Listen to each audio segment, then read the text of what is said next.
All right, we're back with another interview. All right, we're back with another interview. This time we're going to be interviewing candidates from District 1. Up, we have Lynn Raphael. I believe we only have three candidates in this race, and one of them is a young fella I have never heard of before, although I checked this website out and it's not too bad. But without further ado, let's bring up our District 1 candidate, Lynn Raphael. Hi, I'm Len Raphael. I've lived in Temescal for the last 30 plus years. Well, I've hold on, lived no, all. don't jump the gun now. I haven't asked Okay. you a question yet, sir. Okay. All right. Most people hopefully know who you are. You have been I around in would local hope so. politics. You have made your name known and your presence felt. You have now been a part of not one, but two recalls. One of them did not succeed, but this one made the ballot. So thank you for all your hard work on that. But let's focus on you, give you a chance to really talk to voters about exactly what you're going to do if you are elected for District 1 and why they should elect you. So um, let me see. Before I ask the question, why don't you give us a brief introduction? I didn't have the other people do that. I just jumped right to business. But we have some time at the end, but take 30 seconds to give us a quick introduction of who you are, what you're running for, your name, your dog's name, and then we'll get started with the questions. Well, first, my dog's name. She's my running mate, Daisy the Pit.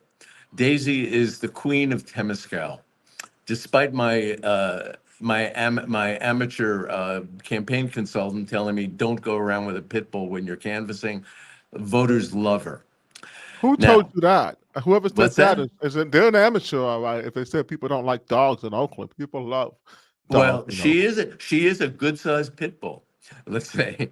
Okay. Yeah, Anyhow, but pit bulls take after their owners. hey, do you know, just the way I've noticed a major change in the voters' attitude toward city government, that they're fed up with not getting services, with trash, with crime, with excuses Oh no, that's a stump from their. speech. That's a stump speech. That's 30 seconds. We're gonna get No, to it's that at not a the end. stump Don't you speech. don't No, you it's not worry. a stump. It is not a stump speech. This ties into the Daisy the Pit. The same way 5, 10 years ago, when I walked around with my other pit at the time, people would cross the street to avoid Achilles the Pit. They would try to avoid. Now people cross the street to come and pet Daisy. Well, That's Daisy a is total a change. wonderful dog, and she's got great energy. She's very balanced, and she absolutely is the queen of Temescal. All right, on to the hard stuff. The question. Now, just so everyone knows, I posted these questions to X, so everyone has seen them, and I've sent them to the candidates at least 24 hours in advance, usually much more than that. And so I'm going to get right to work. Name a policy passed in the last 8 years meant to address a legitimate issue. So you believe that there was a legitimate concern that there needed to be something done about it, but you don't like the policy passed. Why don't you like the policy passed? What adverse consequences do you believe happened as a result of this policy? And what would you have done differently? Take 7 minutes and let me start the clock. I'll let you know when you have a 5 minute warning, and I'll also let you know when you have a shorter one. And you may begin. I certainly won't need 7 minutes for this one. This would be the COVID rent moratorium that the council passed in early 2020 when COVID started hitting heavily. I totally understand the good intent behind the moratorium. They didn't want any more people thrown out of their homes, made homeless because they couldn't go to work, they were sick, their businesses closed down, laid them off. Totally understand it.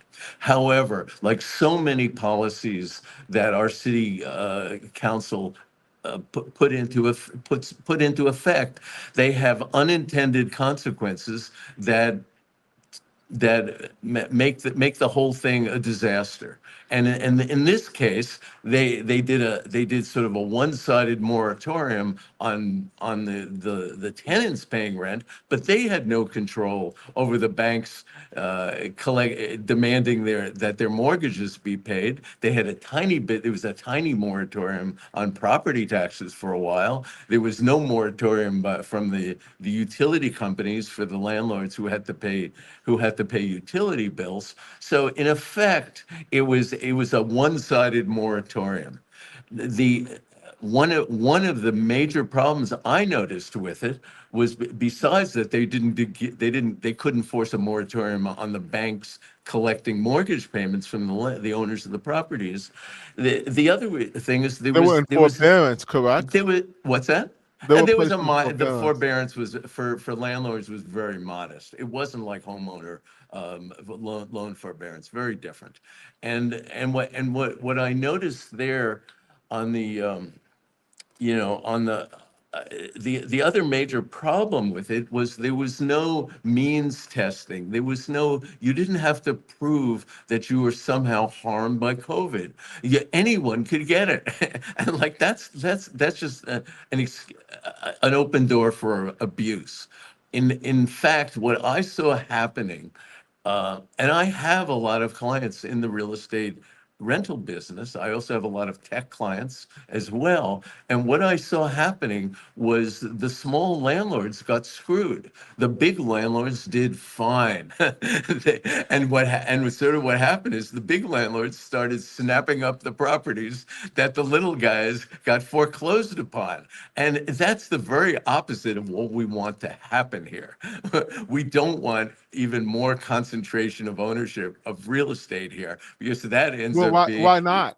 why I not? agree with you, but Because why not? then it's, you get less competition on rent pricing, and there's less of a selection of properties out there, and really it, in a lot of ways, a small landlord is preferable to a big one. They're more, they're in touch with you. Okay, you're out of work this month or something. You need, they'll give you breaks that big guys just aren't set up to do, and usually won't do. So if they had done some kind of required proof that you were actually harmed by COVID in such a way you were unable to pay your rent, if they had done some kind of if they had coordinated something with the state of California for forbearance of mortgage payments by landlords, that you could have understood it. Something with PG&E for landlords who pay the utilities. I could have understood it. They didn't even seem to look sort of look into the future to see what the unintended consequences of what they did were.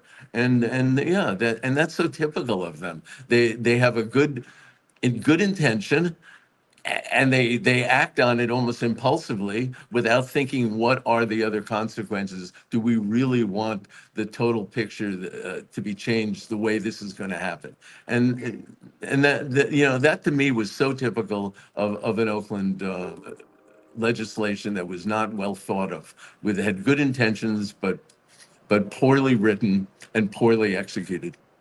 So, I'm what done. would you have done differently to address? Well, I would have, at a minimum, I would have required proof from the tenants that they actually were unable to pay the full rent. And if they provided that and I'd have the rent adjustment program people administer it. I would have said, hey, So you will have ERAP, what's ERAP that? with emergency rent adjustment program would assume duties of means testing to Yeah, make sure that exactly. people. Figure out what So they if you can didn't have pay. loss of employment or anything like that, then you didn't Exactly. consider. Sure. If you're sick, someone in your Is, household was that died. was that Or possible? was it possible? Was cities allowed to put those in places, or was the statewide I don't. mandate Hey, that? look. If cities allow you to to have total rent moratoriums, I'm sure they would allow you to do partial means tested rent moratoriums. I'm pretty sure they would have. Okay, we've got a minute 37 seconds left of this question. I know you're done, but I have a few questions for your question. Okay. So, are you a housing provider or a No, homeowner? no. I have been a renter, and I have been a renter who faced the possibility of being forced out of where I rented for many years, and scared shitless that I wouldn't be able to afford a place to live in Oakland. Luckily, I had a landlord uh, who basically financed the property and sold it to me instead of selling it to someone else. Without that and the Oh, so help of some, your owner, your housing provider sold you their home. So well, you're a homeowner now then. well, for a while, I was even a landlord, for because it was my house, and it was a duplex behind me and a single family next door, all in one lot. And I spent Oh, you get a many. triplex. Nice. Well, no, it was a duplex in back. And it was a single family next to me, and the single family I lived all in one lot.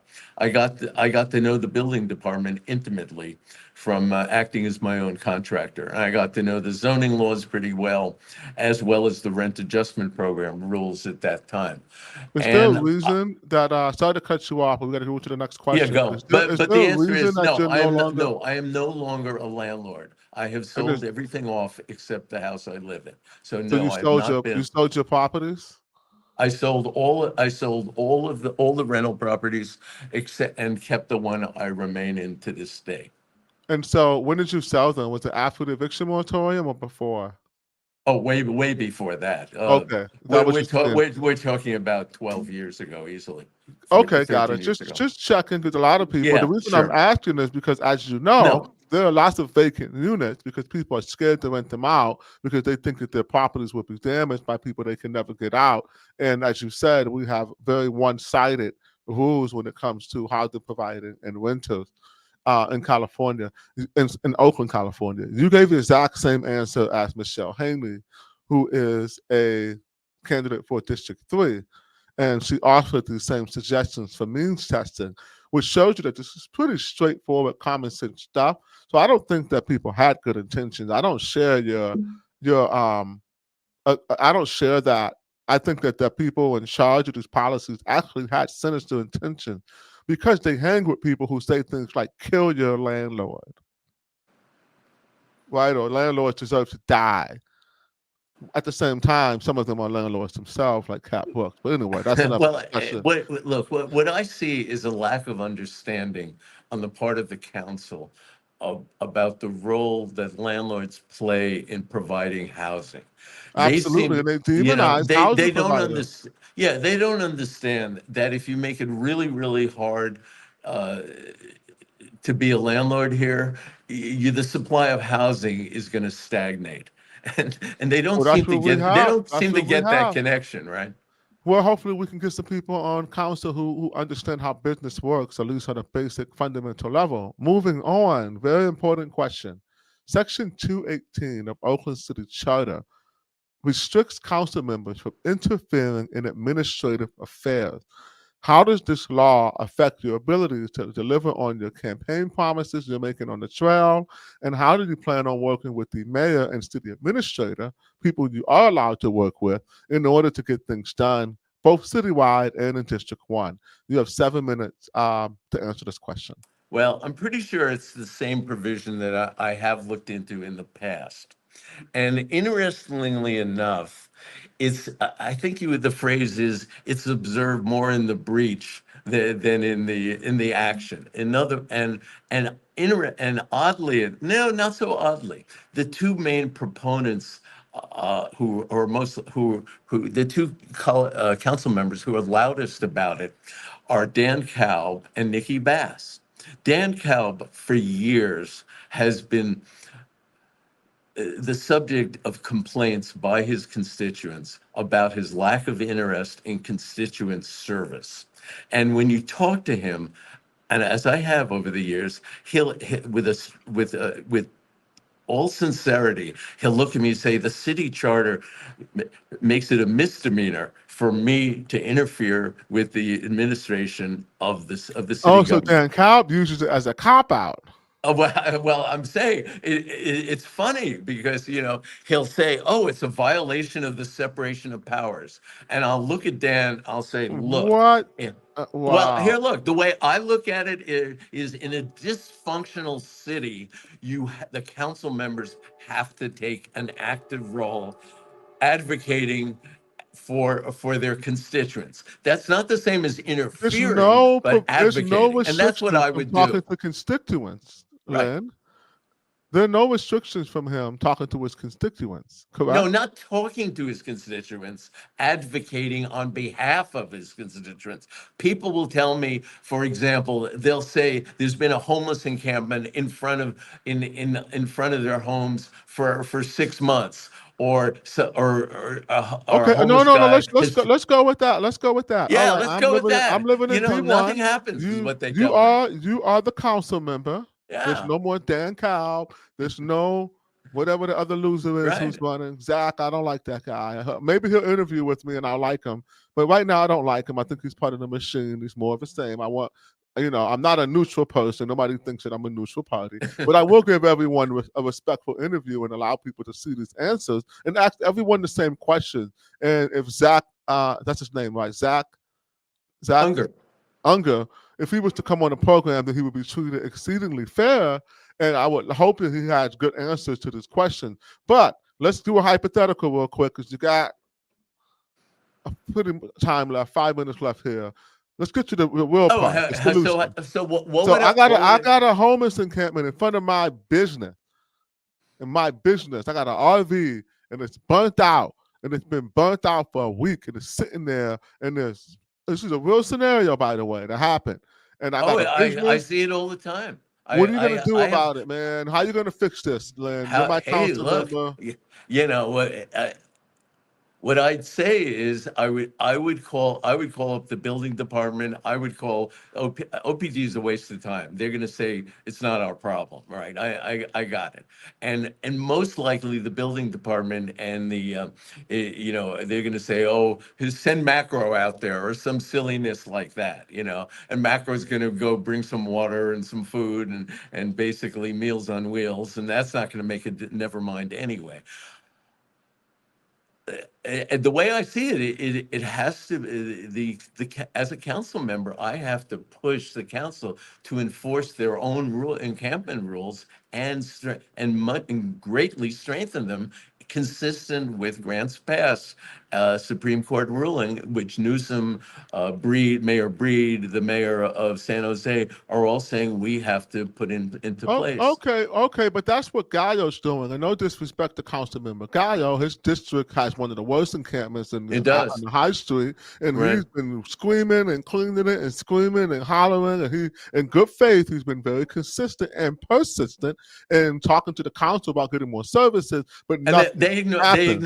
they ignore Gaio So all the how time. do you? Well, how do So you what's the flow chart of the getting it flow chart done? here is we have to take control of city council. The problem is people like Gaio and Reed were ignored. And they could yell and scream all they want, but it's just like Hakeem Jeffries in the House of Representatives talking to the Republicans. It's like, hey, you couldn't get to be a more easygoing, amenable, wants to work with all the other council So members than Noel let me Gaio. And I'm sorry, I keep cutting you off. I would rather have a longer conversation where I didn't have to do that, but I'm really trying to keep these short so people watch them. So Okay. I have a question before I move to the next question, which you're kind of already touching on, but this is good. So that's not where the flow chart ends. So I want to dig deeper. So you get a majority on council, and the majority of people on council all agree we want to do these things. Of course, the next step. Remember, none of you can direct staff. Yeah. No. And part of it is also choosing, making sure the city administrator actually implements the policies that are passed by the council, and that's a key. The administrator in some ways has more power, for good or bad, than even the mayor. And unfortunately, this mayor chose a guy after 5 months of dithering around with temporary city administrators. She chose a guy who had only 2 years in Atlanta as an under assistant city Not manager. Atlanta, a Yeah. small city outside of Well, Atlanta. hey, he came from Bisbee, Arizona. My friend lives in Bisbee. I Is called that a her big up and I city? say, What's the hey, population? I said, how many people? 7,500. And Oh I yeah, said, how many, and what's the makeup? She says, half of them are redneck cowboys, a quarter half of are them are Mexican. artists, and a quarter are hippies. And she said, Oh, we I love want to him. go You'll there. I really want to love go him there. too. That sounds fun. All right, moving to the next question. Oakland is in a crisis. What would be your area of focus, and how do you plan to use your vote to help reform Oakland? 4 minutes. Starting now. Look, the overall problem with this city council, the majority on this city council, is their belief that the highest priority of the budget and of policies should be fixing serious, deep social problems such as homelessness, poverty, racial injustice, terrible environmental issues, global warming, etc. From my point of view, from watching the city council, there, there there's no way in hell little poor Oakland has the ability, the fiscal ability to deal with those. And it certainly shouldn't be trying to deal with those when it can't even deliver basic core services such as policing, such as trash removal, such as street repair, all the basic things. Hey, I have people come up to me all the time and say, hey, I moved here from another city. And it's like, oh, in Oakland, you're expected to do things that in the other cities they do they do for you. What is with this place, right? And that's that's a crucial thing. Hey, so a lot of it is budget priorities. As far as my priorities with the budget, I would at least start a really big conversation with people because we have to change. Look, whether we want to change budget priorities or not, the massive structural deficit we have is going to force us to change them. But as far as I'm concerned, I would change them to put double the number of cops. Absolutely, make it better managed and highly accountable, and and that's sort of like my one, two, and three uh, item, and but to do that, you have to change the priorities. You have to do things like cut ineffectual anti-violence programs. I would probably cut. You have to go to you. Hey, my opponent has adopted my position that you have to go to the city employees and get them to give concessions and compensation. But that, as he actually pointed out, that is nowhere enough, and it isn't. It's not even enough to fix our structural deficit, let alone double the number of cops. No, you're going to have to get permanent concessions from them. And you're also going to have to do massive cuts of non-core services. And in the end, you have to gain the trust of the voters to support the mother of all parcel taxes. But right now, I wouldn't trust this city council to put another parcel tax on because they're already stealing money from the library parcel tax and the Parks and Rec to pay for their operating expenses. Yep. That is no way to start a budget discussion. Excellent answer. So we have a little time left before we get to your stump speech at the end, and I've been holding you off on because I want to get it all at once. But you brought up the budget, so I have a couple questions. Do you believe that Oakland will go bankrupt before you're able to be sworn in? No, my understanding from a friend of mine who participated in a Zoom meeting with a senior assistant city administrator 2 months ago is that the general fund is what's called insolvent. The restricted fund is not, but but when if it's insolvent long enough as it would be because the one-time gain from the sale of our half interest in the Coliseum, even if it does Yeah, we haven't got materialize. but 5 million yet. So Yeah, right. Yeah, yeah. That's a question in and of itself, right? But the only possible alternative to going bankrupt, if even assuming that money comes in, is is to make massive cuts to police, fire, as well as other services, cuts that are totally unacceptable here. Um, So, the, but the, you're against parcel taxes, but if I heard you correctly, your plan is to restore confidence in city council so that you can push the mother of all, using your words, parcel taxes in order to get more money to address a structural deficit. Did I have that correct? Yeah, you have. And part of the reason we have a structural deficit is because people like Zach and his fellow firefighter board presidents, board members, in 2014, when I ran for city auditor, they said no way in hell would they let me get elected to city auditor because I wanted to start the discussion about how to fund the retirement obligations we promised all the city workers. And I said, hey, I'm not talking about cutting them. I just want to set the money aside so 10 years later, we don't face what we're facing now, basically. Yeah, And the what they told possibility me of was, losing medical retirement benefits to the oh, medical bankruptcy. retirement is big. There, look, there's something rotten in our benefits. Our compensation, our wage compensation for city employees is high, but it's sort of in line with other cities. It is something about our benefits, and it's probably because somewhere back in the early 2000s, the city voters sleepwalked into approving the Cadillac of all pension plans. Hmm. And those chickens are coming home to roost. The firefighters did not want that discussion. One moment they told me, Len, we don't want that discussion before the public, 1 second before they have to be paid because the voters will go nuts and the politicians will hate us. And we're not, I said, aren't you worried about getting paid? They said, of course not. You have to pay us. It sounds to me like, before we move on to your final question of your stump speech, it seems to me that you're not worried about being unpopular if it means that you're doing what you believe is the right thing, and you're willing to risk being unpopular with voters in order to Look, make some changes. hey, Seneca, I treat voters just the way I treat my CPA clients. They don't treat me, they don't want me to blow smoke up their butts, right? They want me to tell them, look, these are the facts we know, these are the possible consequences, these are the risks, these are the benefits. Let's make a decision.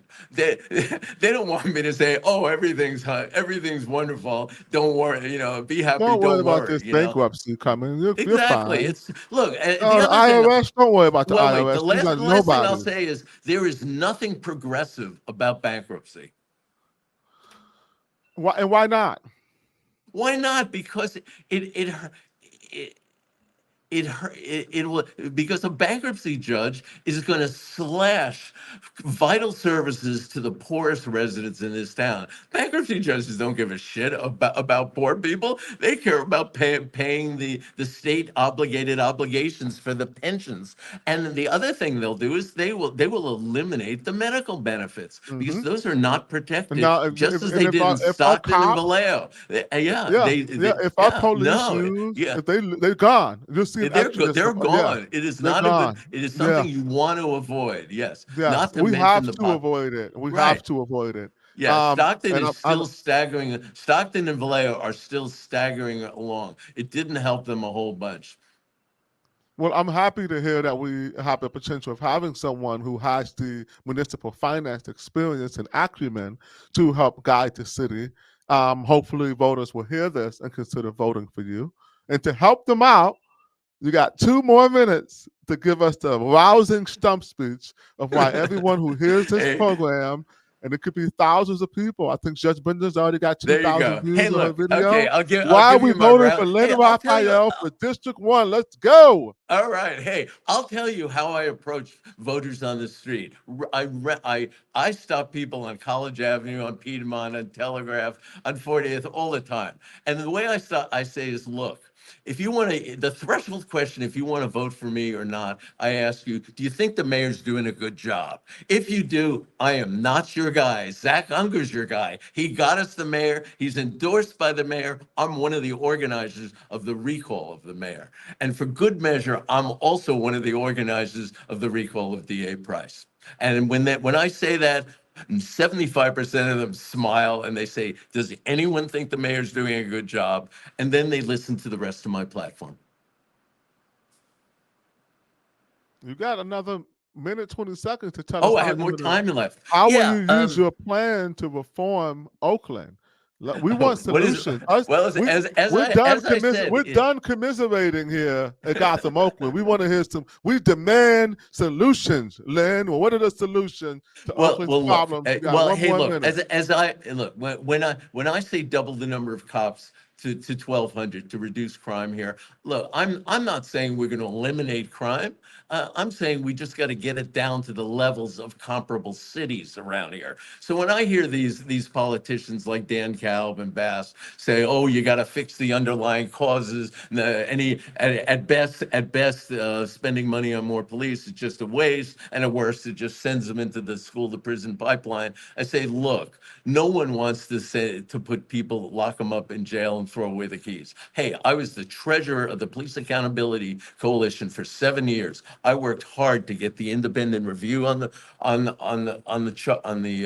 ballot, the review board on the ballot. I worked hard to get macro through too. I'm not happy with how either of those were implemented, but I still believe in the tenets, the underlying reasons for those things.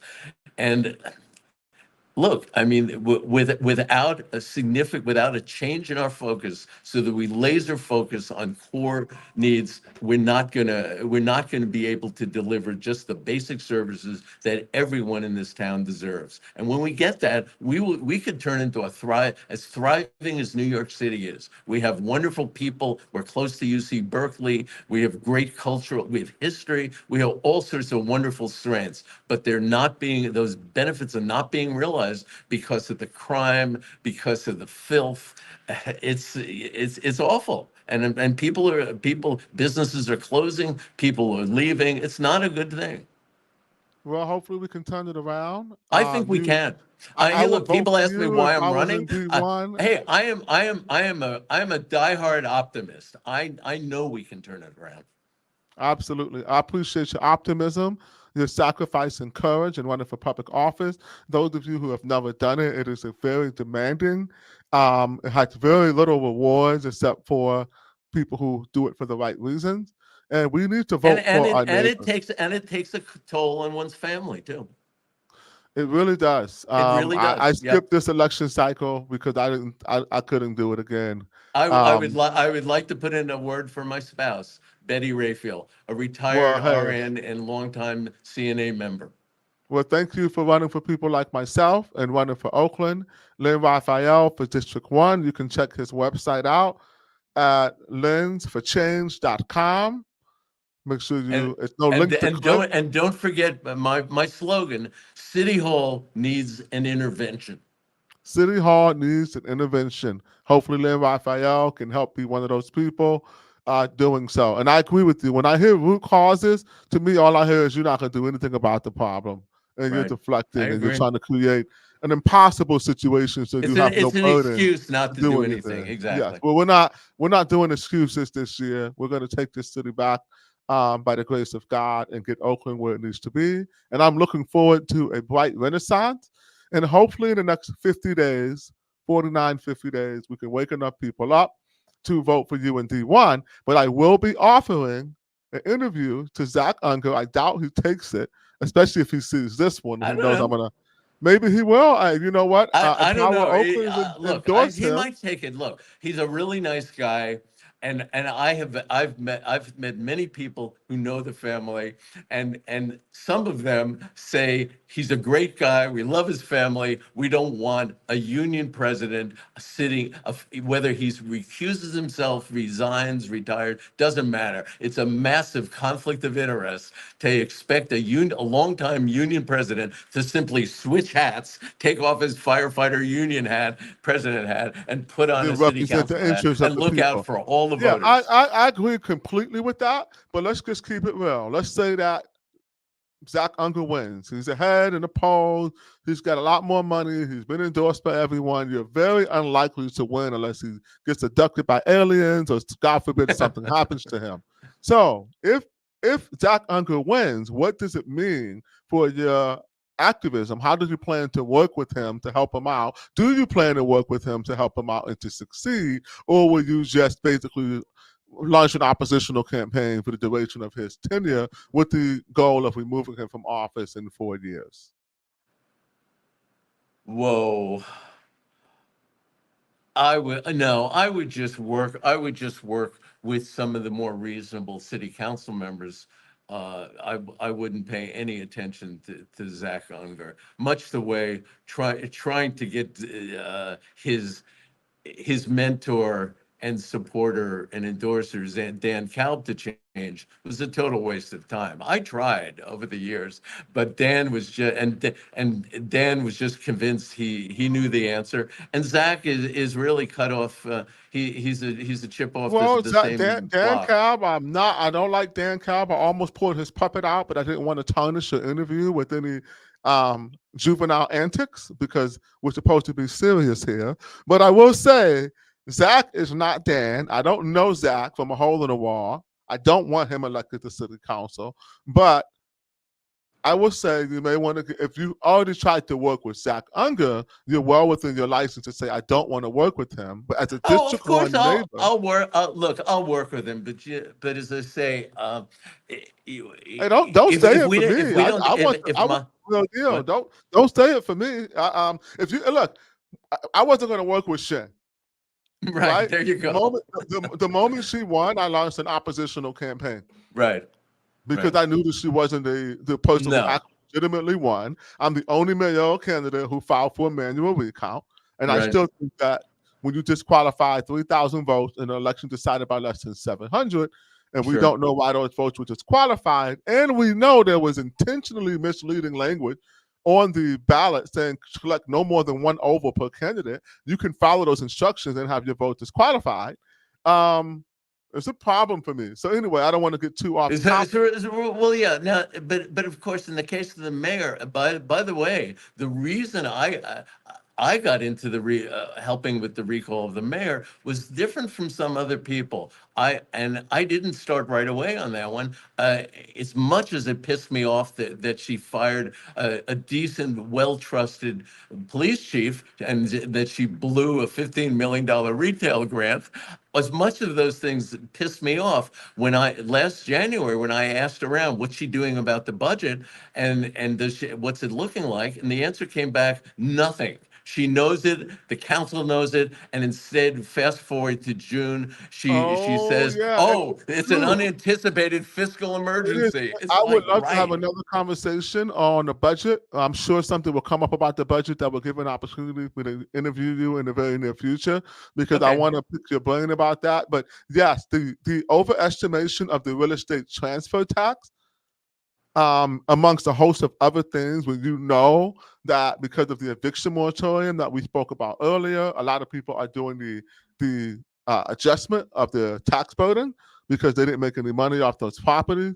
And if we had an economist, which we don't, if we had a controller, which we don't, um, maybe we would have been able to have Well, the proper advice. actually, but the last part of my program, my platform regarding the budget would be a charter amendment that requires our city auditor to certify that the budgets that are passed by our council are are consistent with both the projections done by our very competent city budget department and our Citizens Budget Advisory Committee. In I don't know effect, the he citizen would committee, serve a but I role do.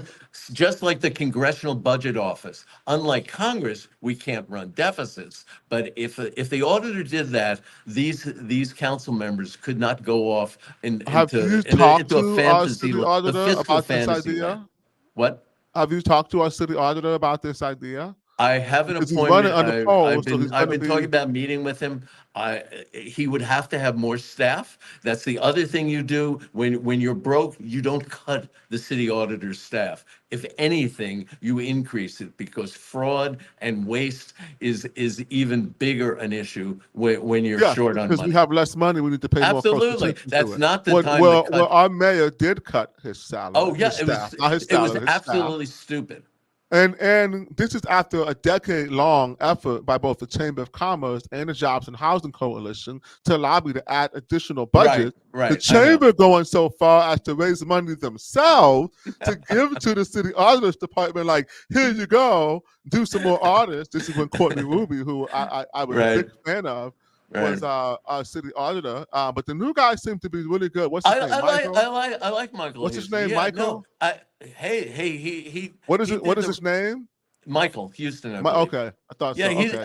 I like him. He says the right Well, let's things, get him and some he's help. doing some of the right things. He should be. And We need to Lynn, support him.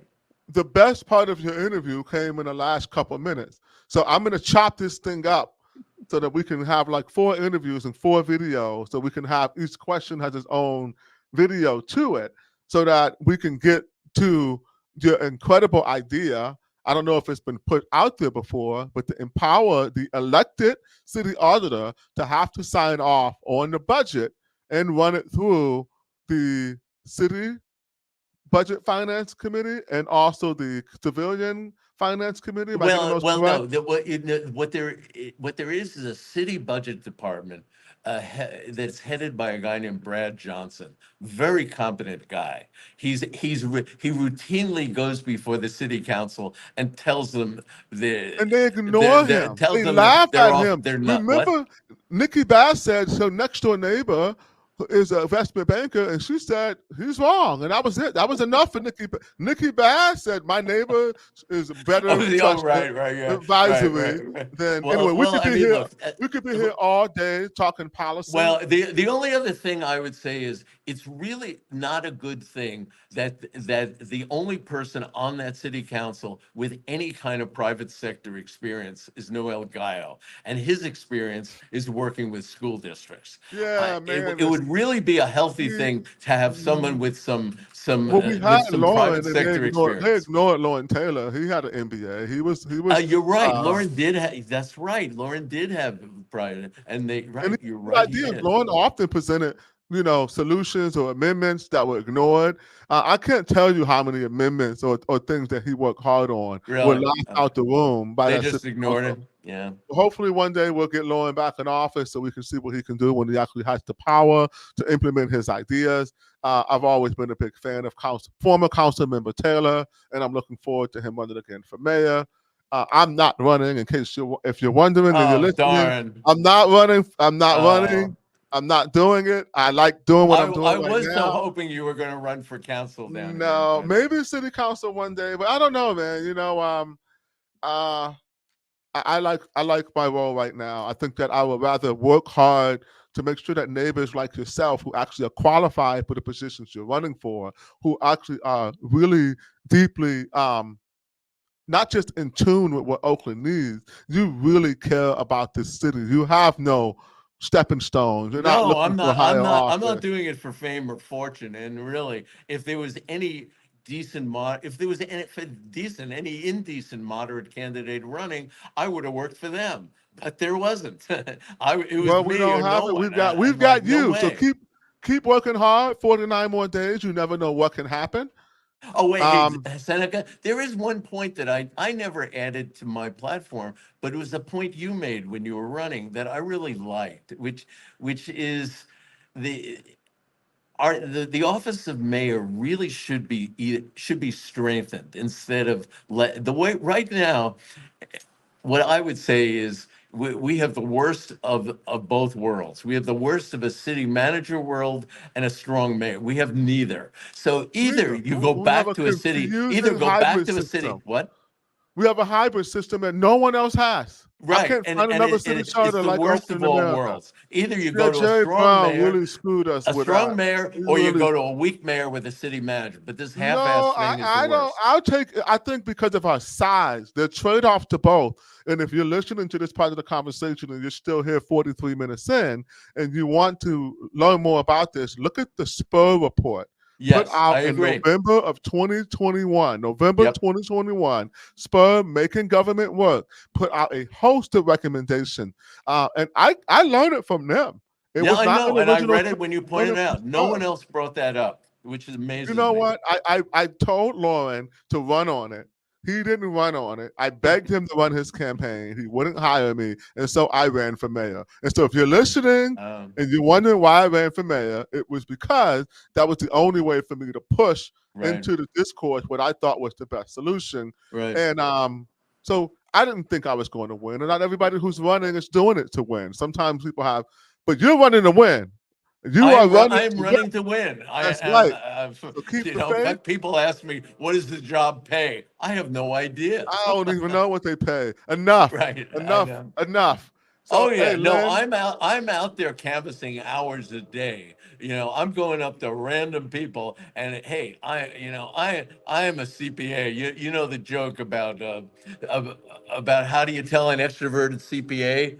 She's the one who looks at your shoes instead of her own. You know, that's me. But I put that aside because I really think it's important for my ideas to get put into action here. I think that the more people who listen to them, the better shot we got. So with that being said, let me go edit this video so we can get it out to the public. Thank you, Lynn, for your time. Thanks, Thank you, Seneca. Lynn, for running. Peace, Oakland. I'll see you guys soon. Yo, I swear it's only up from here. Yo, I swear it's only up from here. Yo, I swear it's only up from here. Yo, I swear it's only up from here.